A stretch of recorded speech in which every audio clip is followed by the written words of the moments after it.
আজকে আমরা করব অনুশীলনী 12 গণিত বইয়ের পেজ 141 9 নম্বর অঙ্ক। একটি ট্রেন কোনো শহর 11টা 50-এ ত্যাগ করে 15টা 25-এ গন্তব্যে পৌঁছায়। ট্রেনটির কত ঘন্টা এবং কত মিনিট সময় লাগে?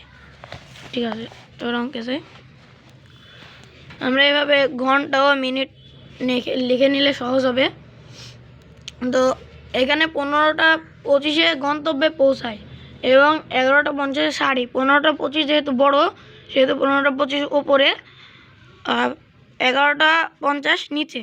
তো আমরা বিয়োগের সময় দেখব 25 ছোট এবং 50 বড়। এখানে তাহলে আমরা 15 যে ঘন্টা, তার থেকে 1 ঘন্টা নিয়ে নেব। 1 ঘন্টার 60 মিনিট, তাহলে 25-এর সাথে যোগ করব। এখানে 60-এর সাথে 25 যোগ করলে হয় 85। তার মধ্যে এবার এই 50 বিয়োগ, তাহলে বের হলো 35 মিনিট।